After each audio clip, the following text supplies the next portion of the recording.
C'est l'heure de votre émission Multisport 24. Nous parlerons largement dans cette première partie du championnat de boxe zone 3 qui se déroule en ce moment, même à Libreville au Gabon. Sur ce plateau avec moi pour en parler, M. Nestor Haï.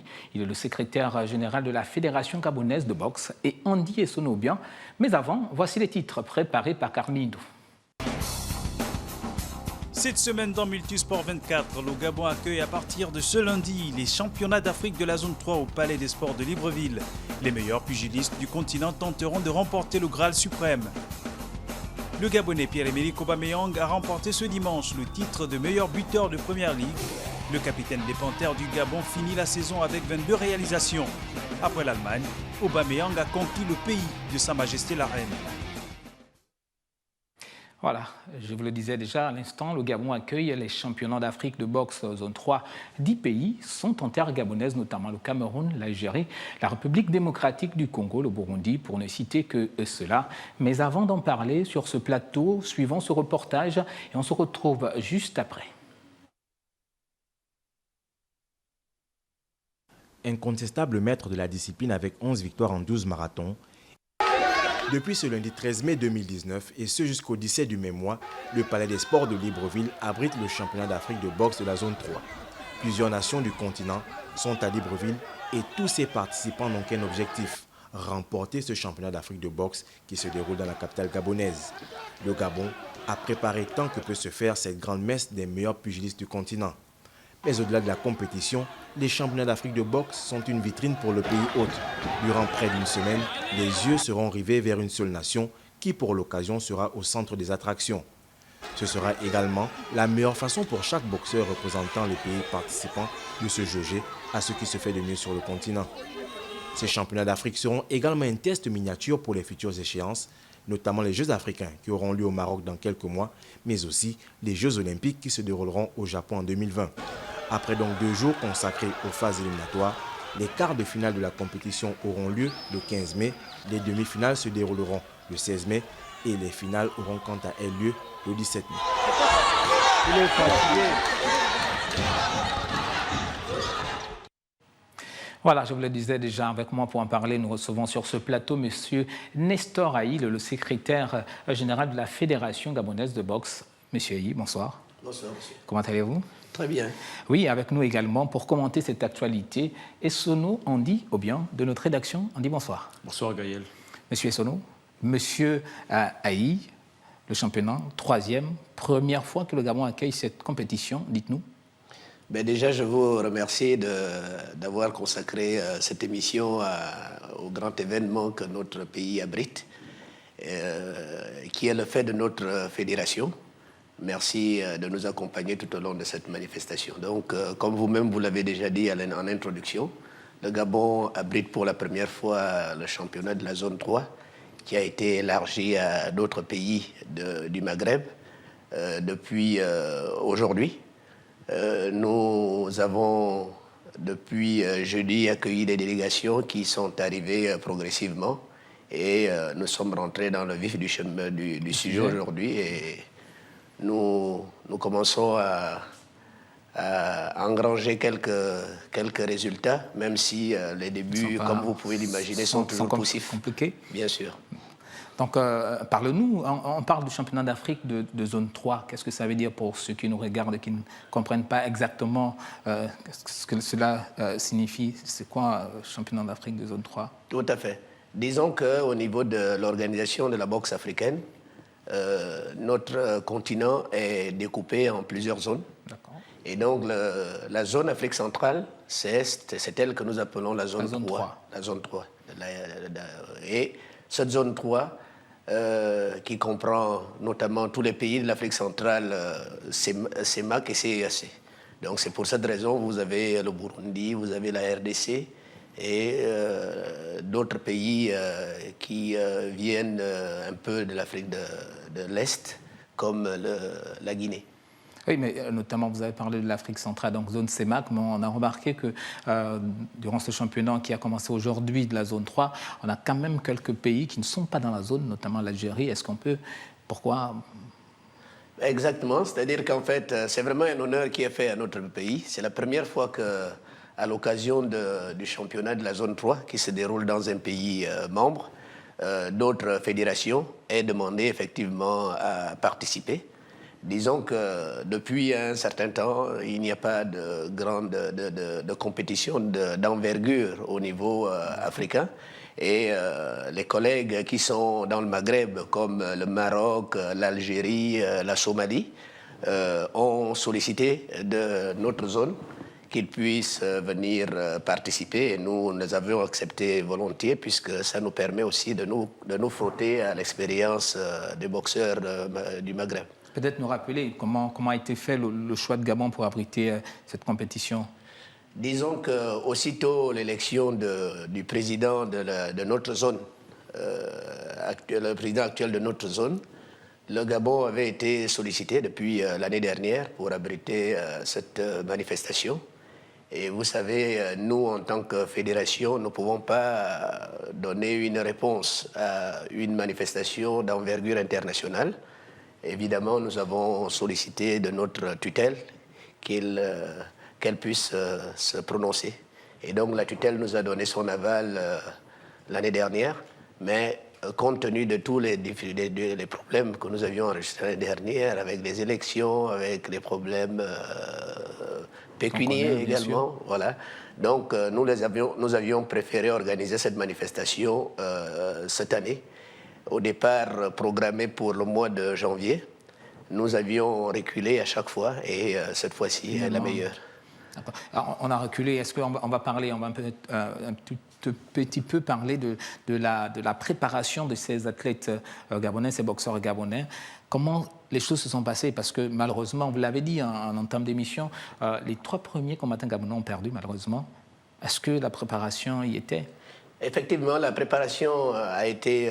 nous avions quand même, depuis l'année dernière, nous l'appelions boxe, nous avions fait la promotion de la boxe. Et il vous souviendra que nous avons organisé des compétitions à des endroits névralgiques de notre capitale. Nous étions à Rio pour essayer de vulgariser le noble art. Nous étions à IAI. Nous étions également à ONG. Après cela, nous avions organisé, il y a de cela pas très très longtemps, le championnat national. Et ce championnat national a été précédé d'une longue préparation, puisque je vous ai annoncé tantôt que le championnat de la zone 3 a été longtemps reporté. Et donc, du coup, nos boxeurs sont restés vraiment en préparation. Maintenant, les 3 défaites dont vous nous parlez, c'est effectivement le résultat, enfin, la résultante du fait que nous ne combattions qu'entre nous.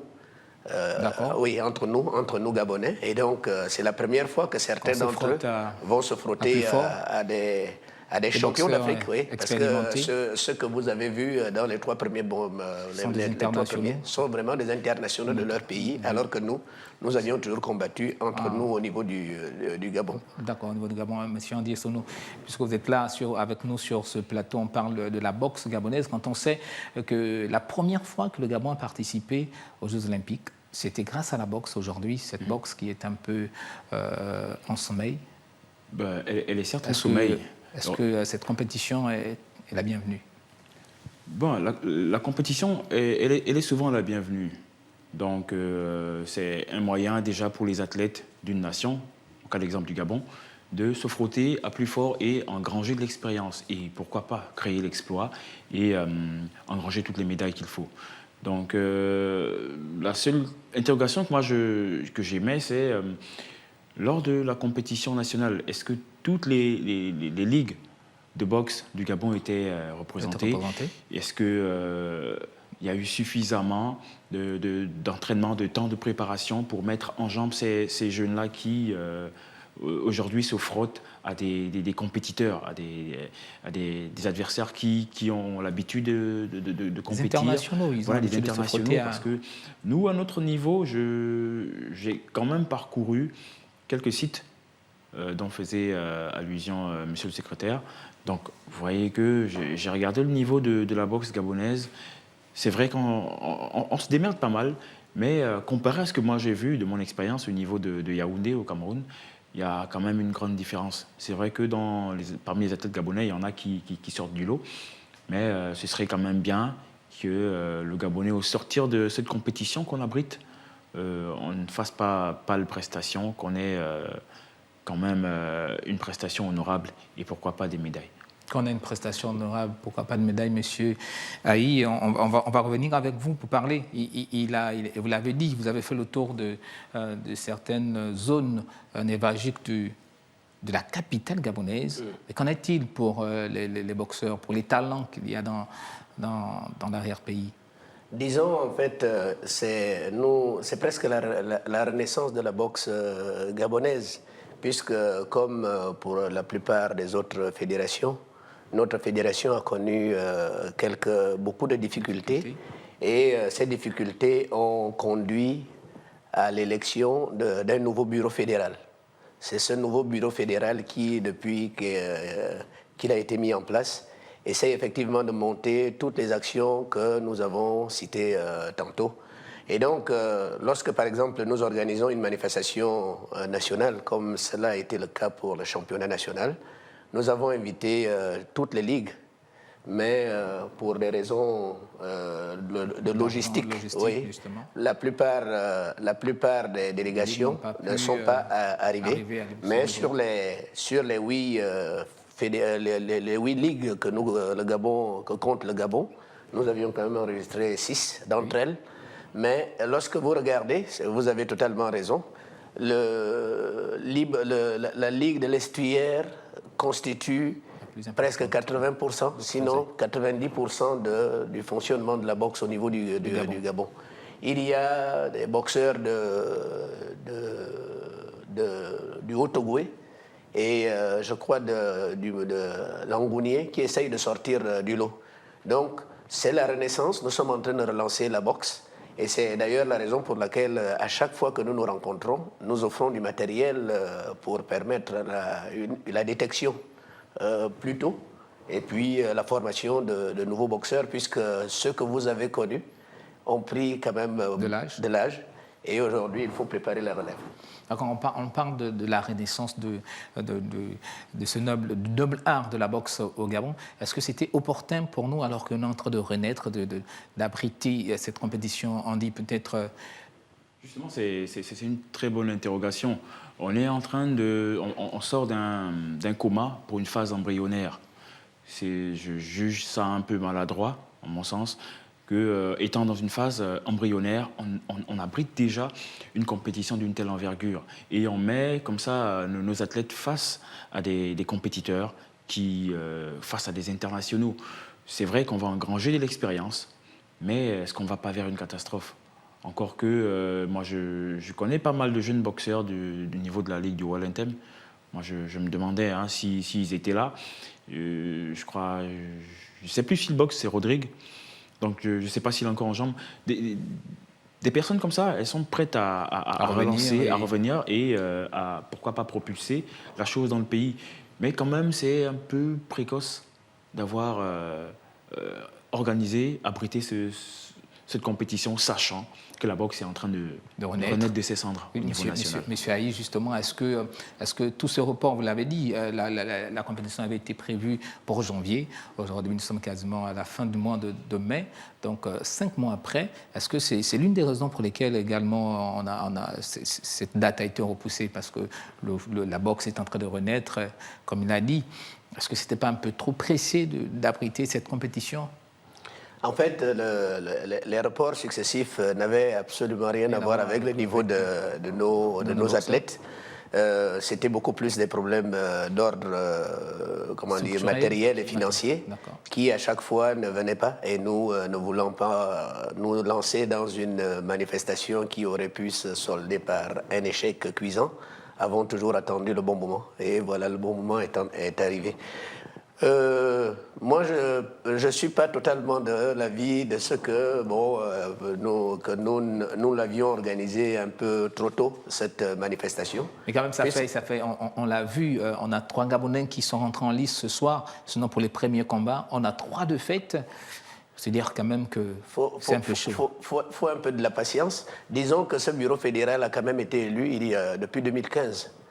Et donc, depuis 2015, et vous savez, le mandat d'un bureau fédéral, c'est 5 ans, 4 ans même quelquefois.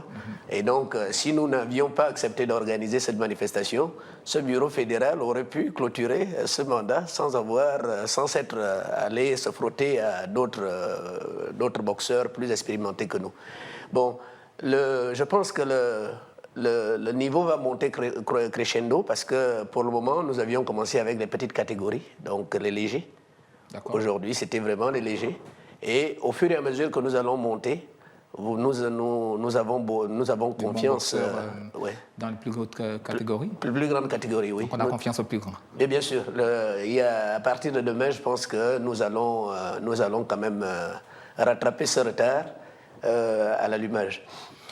On parle de combien d'athlètes gabonais, combien de boxeurs? Nous avons, on a autorisé uniquement 10 boxeurs. 10 boxeurs. Nous avions sélectionné 14 avec 2 réservistes. C'est-à-dire, on ne sait jamais. Comme vous savez, la compétition va s'étaler tout au long de la semaine. Il se pourrait qu'un d'entre eux rencontre des bobos, que tout de suite il soit remplacé. Donc nous avons sélectionné 14, mais c'est 10 qui sont qualifiés pour ce championnat.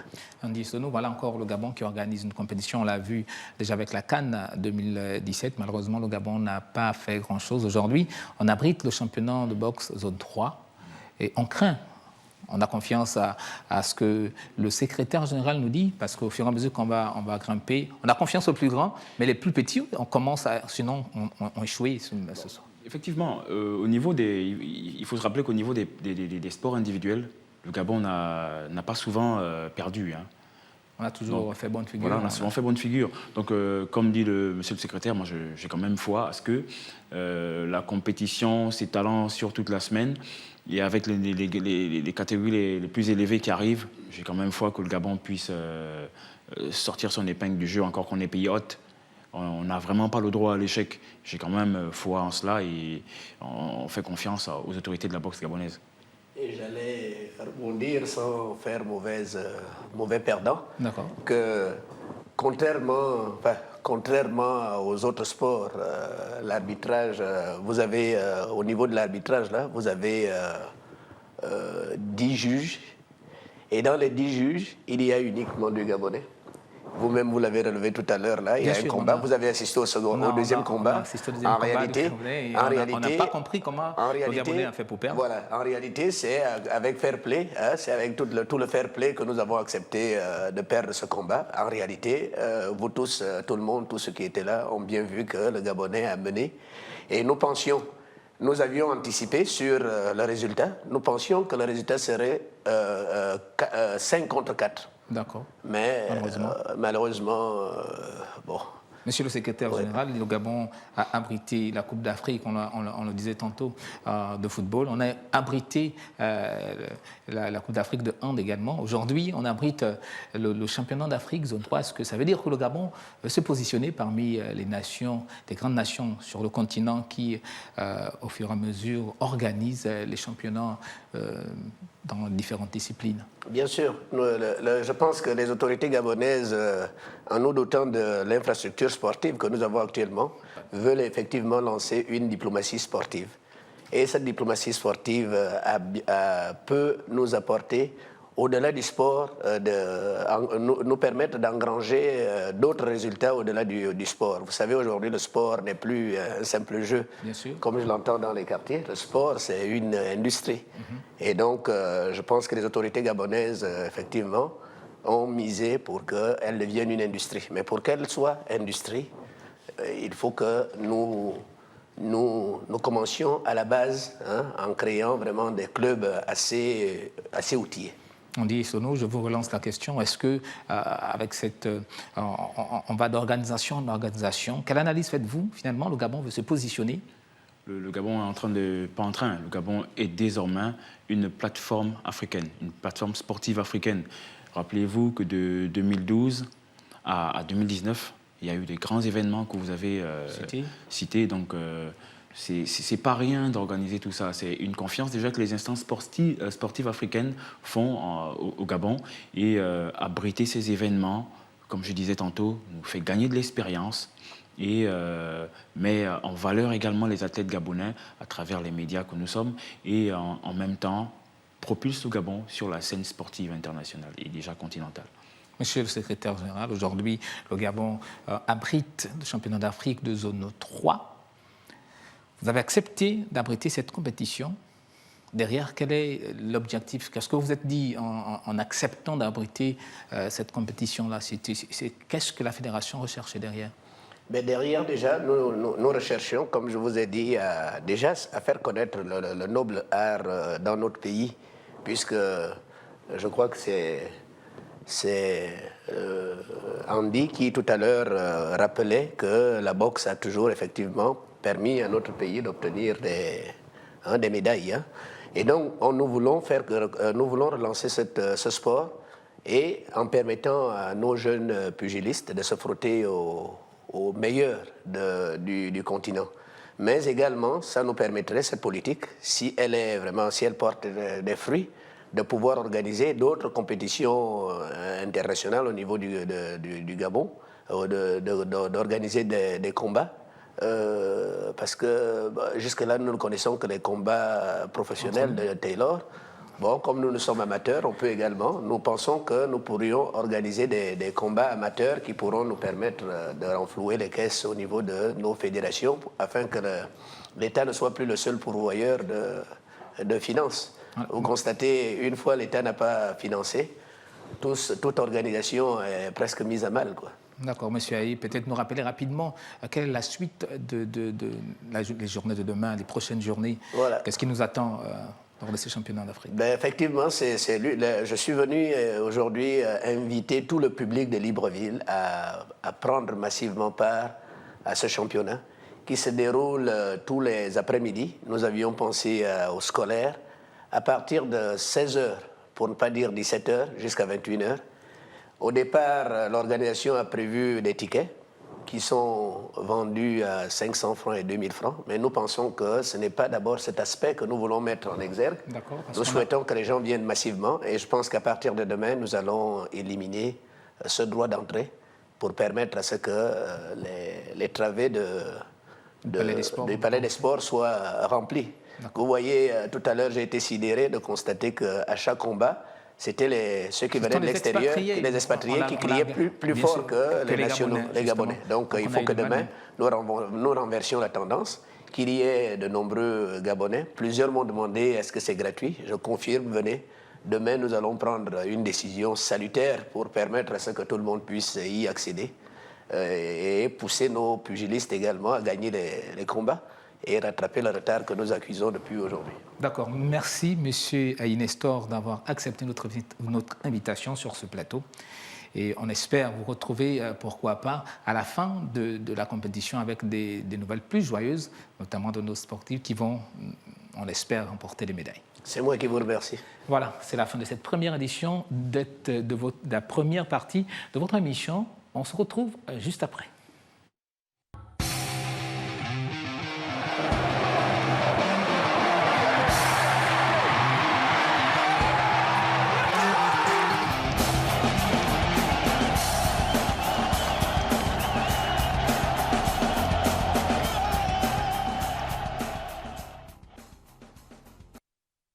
Deuxième partie de votre émission Multisport 24 et on parle de l'actu du jour. Nous parlons des mondiaux d'athlétisme. Le Kenya, sans ses stars, notamment Kipchoge, sera bien présent à Doha au Qatar. Incontestable maître de la discipline avec 11 victoires en 12 marathons, Eliud Kipchoge avait déjà indiqué qu'il ne participerait pas aux mondiaux 2019, qu'il prépare à la place une nouvelle tentative pour courir le 42,195 km en moins de 2 heures qui devrait avoir lieu à l'automne. L'équipe masculine du Kenya sera donc menée par le champion du monde en titre Geoffrey Kirui et le double vainqueur du marathon de Paris, Paul Lunongata. Une sélection qui laisse sur le carreau les 5 meilleurs Kenyans au classement mondial de la discipline. Même constat chez les femmes avec les absences de Brigitte Kosgei, la numéro 2 mondiale, victorieuse du marathon de Londres, et de Viviane Cheruiyot, numéro 4 mondiale. Même si Ruth, la numéro 1 mondiale, et la double championne du monde Edna Kiplagat, vainqueur en 2011 et 2013, font partie de cette liste. Plusieurs des meilleurs coureurs du monde manqueront ainsi le marathon des mondiaux, couru dans des conditions annoncées difficiles à une date proche de certaines des courses les plus rémunératrices de l'année, à savoir le marathon de Chicago le 13 octobre et celui de New York le 3 novembre prochain. Voilà, et pour parler de ces mondiaux d'athlétisme, notamment du Kenya et des absences dans cette équipe kenyane, nous recevons sur ce plateau, il nous a rejoint, Rodney. Bonsoir Rodney. Bonsoir Gaël. Comment ça va? Ça va, ça va. On parle de sport, toujours prompt à parler de sport. Toujours, c'est un lundi sport, on ouvre la semaine. D'accord, on parle de cette équipe kenyane et beaucoup d'absents, notamment le numéro 2, numéro 4, et Kipchoge qui est lui le maître incontesté du marathon. Certainement le plus grand marathonien de tous les temps. Ce n'est pas une décision de la Fédération kenyane d'athlétisme, c'est une décision des athlètes eux-mêmes qui ont, on va le dire, décidé de mettre l'aspect rémunératif devant. Donc, les marathons, il y aura des marathons à la même période que les mondiaux de Doha. Et eux, ils ont accepté, du moins, de participer à ces mondiaux-là, et à ces autres marathons, et de ne pas participer aux mondiaux. Mais pour Kipchoge, c'est plus symbolique parce qu'il veut battre encore son record du monde. C'est surhumain de le dire, mais il y a des performances qu'il veut atteindre. Et pour pouvoir atteindre cela, il a fait une impasse sur les mondiaux quand on sait qu'il était l'ultra favori de ces mondiaux-là. Andy, finalement, l'argent, l'aspect pécuniaire en Afrique fait toujours couler beaucoup d'encre, et surtout à l'approche des compétitions. Voilà, c'est un peu dommage qu'un certain comportement qu'on retrouve dans le football se répercute également au niveau de l'athlétisme. Quand on sait ce que vaut le Kenya en matière d'athlétisme, la fédération ou encore les autorités du sport dans ce pays ne devraient pas négliger cette discipline au point de ne pas pouvoir énumérer les athlètes qui ont porté haut le drapeau et la fierté de ce pays. Voir un Kipchoge qui est un maître incontesté, absent d'une compétition majeure et se replier vers une compétition pour des raisons pécuniaires. Donc c'est vrai qu'il veut repousser ses limites. C'est un bon challenge personnel, mais le challenge, selon moi, que l'on gagne avec beaucoup de plaisir, c'est celui qu'on obtient, que l'on gagne face à des adversaires qui viennent se mesurer à nous. Donc c'est quand même assez dommage que Kipchoge et pas mal de coureurs kenyans baissent le visage face à une compétition majeure. Et c'est vraiment un coup pour la Fédération kenyane d'athlétisme. C'est vrai qu'après, le Kenya va toujours favori dans ce 42,195 km, mais quand même un Kipchoge, c'est l'étoile filante, c'est le Captain America de l'athlétisme, c'est la star. Est-ce qu'il y a de quoi se sentir fort quand on remporte une compétition telle que le marathon sans Kipchoge? Oui, parce que c'est quand même un effort qui a été fourni, mais sans Kipchoge, le goût n'est peut-être pas... La saveur n'est pas la même, mais c'est quand même un marathon que l'on a remporté. Et puis, c'est quand même des mondiaux. Les mondiaux, c'est la crème de la crème. Ce sont les meilleurs athlètes du monde qui viennent se mesurer comme ça. On essaie de battre ses adversaires, mais n'empêche que ce seront toujours des mondiaux et le niveau, je vous l'assure, sera toujours relevé. Oui, Andy. Dans cette discipline, c'est le Kenya qui donne le tempo.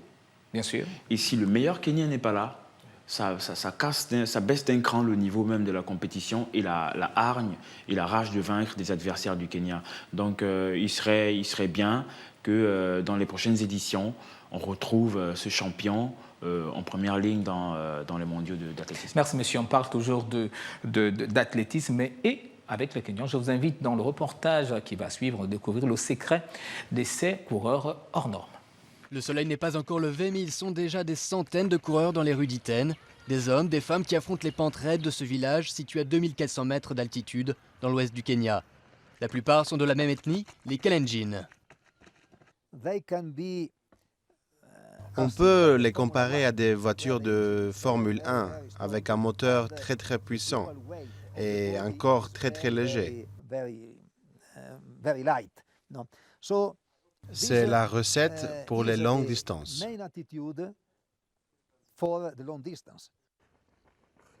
Iten, avec ses quelques milliers d'habitants, a produit un nombre stupéfiant de champions du monde et de champions olympiques. Son altitude très élevée pousse le corps à produire plus de globules rouges riches en oxygène, ce qui permet aux sportifs, une fois redescendus au niveau de la mer, de courir plus longtemps et plus vite. L'année dernière, les 20 meilleurs chronos au marathon officiel ont tous été réalisés par des Kenyans et la majorité d'entre eux s'étaient entraînés ici, à Iten. On court pour aller à l'école sur de très longues distances. Donc en fait, ici, tout le monde est coureur. Et les gens, la communauté, encouragent chacun d'entre nous à courir, à faire de la course un métier. Johanna grandit plus bas, au bord du parc de Masai Mara. Il vient d'une famille de bergers et il a appris à courir en repoussant les lions et les éléphants. Aujourd'hui, il finance ses rêves en vendant des souvenirs aux touristes. Je pensais que je ne pourrais jamais participer aux JO parce que ces gens étaient très loin de moi. Et maintenant, quand je les vois, quand je m'entraîne avec eux, je sais que j'en suis très proche. Des coureurs du monde entier viennent aussi s'entraîner auprès des marathoniens kenyans dans le village des champions en espérant percer leur secret. Andy, Rodney, finalement, on connaît désormais le secret des Kenyans. Connaître un secret et l'appliquer pour soi, c'est deux choses différentes. Là, il y a quand même des termes qui sont sortis. Lorsqu'on va à l'école, on court. Lorsqu'on va au travail, on court. C'est un peu cela le secret. Il y a aussi le climat du Kenya qui confère à ces athlètes-là peut-être une certaine supériorité par rapport aux autres, mais il y a aussi la volonté. Il y a aussi la volonté. Ces athlètes qui sont très déterminés. Très déterminés. Généralement, ce sont des athlètes qui viennent de milieux très pauvres et ils se disent toujours il faut que je réussisse parce que j'ai ma famille et il faut que je fasse sortir la famille de la pauvreté. Et voici encore un exemple de la combativité des Kenyans. Est-ce que justement cette pauvreté est un facteur? Oui, dans un cas, la pauvreté est un facteur. La pauvreté est je dirais même un tremplin pour ces athlètes, pour ces Kenyans, parce que ayant vécu dans des conditions difficiles, et penser à un avenir meilleur, c'est refuser la pauvreté. Et c'est se donner les moyens également de parvenir à ses rêves. Voilà ces gars qui courent pour faire des courses, pour aller à l'école, pour aller au boulot. Et cette façon de courir, on va dire quoi, c'est pris comme ça, comme un jeu. Mais en même temps, ça fortifie les poumons, ça fortifie les athlètes dans leurs jambes et leur façon de faire. On dirait également, on a parlé de secrets, il y a aussi la pression atmosphérique, comme disait Rodney. Ils sont de plusieurs crans au-dessus de la mer. Donc la pression atmosphérique là-bas, elle est quand même assez forte. Et donc lorsque ces athlètes arrivent sur un parcours à 1 ou 2 mètres, en dessous du niveau de la mer, ils courent plus facilement et ils réalisent des prouesses qu'on sait. Voilà, donc on va passer à autre chose, mais nous espérons simplement parce que le championnat du monde, les mondiaux d'athlétisme au Qatar prévus pour se jouer en septembre. Oui. Nous espérons entre-temps que Kipchoge et les autres vont revenir sur leur décision et prendre part à cette compétition. Peut-être pas Kipchoge parce que lui... C'est vraiment le record du monde qu'il recherche, son propre record du monde d'ailleurs. Mais pour les autres, peut-être, je crois que on est quand même loin de septembre. Les choses peuvent encore changer. On l'espère. Parlons de football à présent. Du jamais vu en Angleterre, 3 Africains meilleurs buteurs de la Première Ligue. Regardons ce reportage. La dernière journée de Première Ligue aura livré son verdict avec le sacre de Manchester City, le 2e consécutif, le 6e de l'histoire du club. Mais un autre titre, individuel cette fois-ci, se disputait en coulisses, celui du meilleur buteur du championnat anglais. Si Mohamed Salah avait l'avantage des suffrages avec 22 réalisations, avant l'ultime journée, derrière l'Égyptien Sadio Mané, Pierre-Emerick Aubameyang et Sergio Aguero, tous à 20 buts, étaient en embuscade. Au terme donc de cette 38e journée, Pierre-Emerick Aubameyang, Sadio Mané et Mohamed Salah ont fini à 22 buts. Le Gabonais et le Sénégalais ont tous deux été auteurs d'un doublé respectivement face à Wolverhampton et Burnley. Avec une égalité parfaite entre les 3 Africains, le meilleur buteur du championnat allait être désigné sur un autre critère que celui des buts marqués. Et c'est à Aubameyang que revient le titre de meilleur buteur. Le capitaine des Panthères du Gabon a inscrit ses 22 buts en ayant joué 2731 minutes, pendant que Sadio Mané a eu un temps de jeu de 3085 minutes et Mo Salah a joué pendant 3256 minutes. 9 ans après l'Ivoirien Didier Drogba, un Africain truste de nouveau la première place du classement des meilleurs artificiers du championnat anglais. Mais la dernière fois que 3 joueurs ont terminé en tête de ce classement en Premier League, c'était il y a 20 ans, lors de la saison 1998-1999. Voilà, l'Afrique toujours représentée au plus haut sommet de l'Europe. Parce que quand on parle quand même du championnat anglais, ça reste le championnat le plus relevé du monde. C'est le meilleur championnat au monde, il faut le dire. C'est le championnat le plus rémunérateur parce qu'il y a énormément d'argent. Les droits télé s'élèvent à 2 milliards d'euros par saison. C'est pour vous dire que le dernier du championnat anglais a peut-être l'équivalent du second ou du troisième championnat de France. C'est un championnat aujourd'hui de plus en plus suivi sur tous les continents, dans pratiquement tous les pays. Et vous avez 3 Africains des équipes donc Sadio Mané, Mohamed Salah, Pierre-Emerick Aubameyang, qui aujourd'hui s'imposent comme les tauliers dans leur formation et qui ont damé le pion à Sergio Agüero. Le précédent meilleur buteur, c'était Sadio Mané, Mohamed Salah, pardon. Et là, à la dernière journée, il se dit, bon, j'ai 2 buts d'avance sur Sadio Mané, je suis tranquille, je peux dormir tranquille. Alors, c'était sans compter sur le doublé de Pierre-Emerick Aubameyang contre Wolverhampton et contre le Lion de la Teranga, qui est également hérité de son doublé. Et il y a plusieurs critères pour déterminer le meilleur buteur d'un championnat, d'un tournoi, lorsqu'on a le même nombre de buts. Souvent, il y a les cartons jaunes, il y a le nombre de pénaltys tirés, et il y a aussi le nombre de minutes jouées. Et là, c'est le Gabonais Pierre-Emerick Aubameyang avec 2731 minutes jouées contre 3000 pour les autres qui s'imposent. Il faut dire quand même, on dit que Pierre-Emerick Aubameyang s'est arraché parce qu'on sait quand même qu'en début de saison, il avait déjà cette première place-là. Il avait été rattrapé, même dépassé par Mo Salah. Mais à la fin, finalement, il garde son titre de soulier d'or. On a toujours pensé que le championnat allemand, la Bundesliga, c'était la maison close de Pierre-Emerick Aubameyang. Voilà, Emerick qui part de l'Allemagne pour l'Angleterre. Déjà même la demi-saison qu'il a joué à Arsenal, il avait déjà fait ses preuves. Et là, tout le monde a démarré sur la ligne à Vomac Préparté, avec les meilleurs attaquants du championnat anglais, et notamment Sadio Mané et Mohamed Salah. Donc voilà, il est arrivé, il a démarré, et à l'ultime journée, il était encore en retrait. Sans compter son talent, Mohamed Salah se disait, comme disait Rodney tout à l'heure, il était au calme. Donc Aubameyang, il a surpris, moi j'aurais même voulu qu'il mette un triplé et comme ça il passe devant. Parce que être ex-aequo, c'est une victoire à moitié, mais c'est déjà ça. Donc en même temps, il y a un volet qu'on veut laisser passer, c'est quand même les 3 meilleurs joueurs africains. Les 3 à être sur le podium de meilleurs joueurs africains qui évoluent dans le même championnat. Ils vont récidiver en Europe. Donc ils partent de l'Afrique, ils vont également en Europe ou en Angleterre. Quand on sait ce que représente le championnat anglais, c'est pas rien. Même si le ratio de buts, il n'a pas atteint 25, mais c'est pas rien déjà dans un championnat. C'est finalement un pari gagné parce qu'Aubameyang l'avait dit en tout début de saison, il avait émis le souhait, et il avait dit qu'il se battrait pour être meilleur buteur du championnat anglais finalement. Et la Panthère a... Et cela montre la maturité de Pierre-Emerick Aubameyang aujourd'hui, parce que lorsqu'il quitte de Saint-Étienne, c'est vraiment à Saint-Étienne où il s'est montré ce serial buteur. Parce que depuis Saint-Étienne, il était en progression, il marquait toujours plus de buts par saison.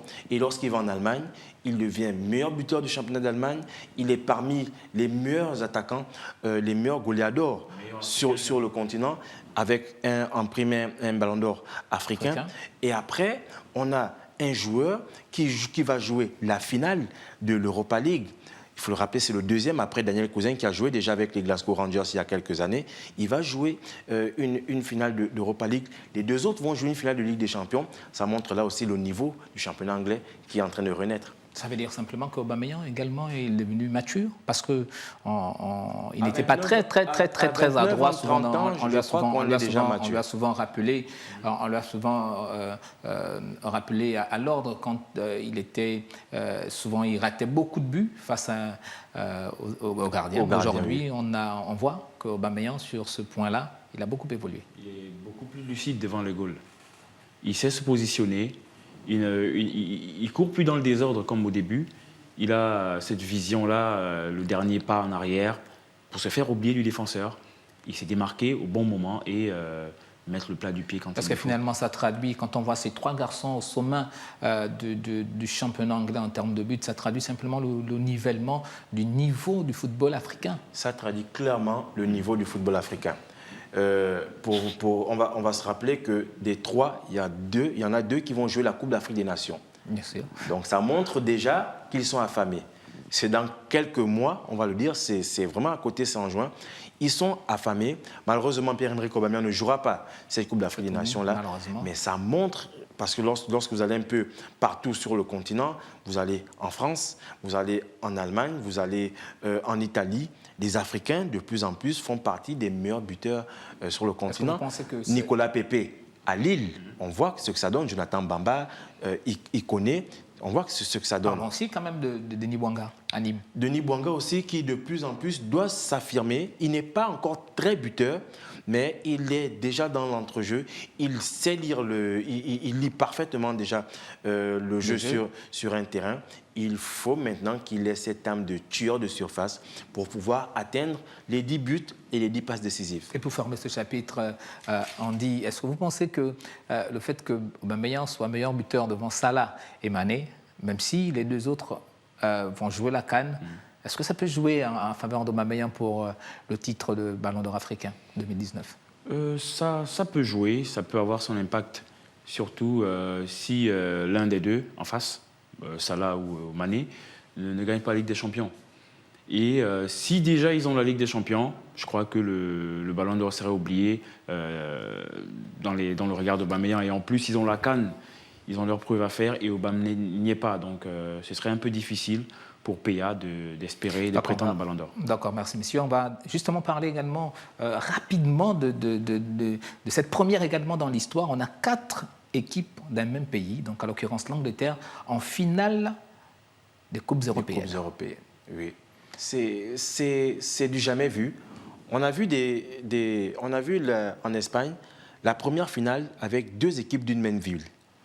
En 2008, on a vu également l'Angleterre avec ces 2 équipes-là qui jouaient Manchester United et Chelsea qui jouaient. Mais là, dans 2 finales de 2 compétitions différentes, 2 clubs, 4 clubs d'un même pays, c'est du jamais vu. Ça montre, comme je le disais tout à l'heure, la renaissance d'un championnat qui s'était un peu perdu en chemin. Andy ? Je dirais même pas renaissance, je dirais plus c'est la consécration d'un championnat qui depuis un moment, essaie de mettre la vitesse, mais était toujours barré par l'Espagne. Mais cette fois-ci, ils sont sur le toit de l'Europe en matière de football. Dans les 2 plus grosses compétitions, dans les 2 compétitions majeures de football en Europe, on retrouve des clubs anglais et pas des moindres. Ça, c'est déjà une bonne victoire pour le football anglais. Et voir nos ambassadeurs africains évoluer dans ce championnat, c'est vraiment agréable. Voilà, une bonne victoire pour le football anglais. On se retrouve, notamment en parlant des finales des Coupes européennes, on se retrouve le 29 mai pour la finale de la Coupe de l'UEFA et le 1er juin pour la finale de Ligue des Champions. C'est tout pour aujourd'hui. Merci d'avoir suivi Multisport 24. On se retrouve la semaine prochaine, même heure, même plateau et surtout, même décor. Merci messieurs.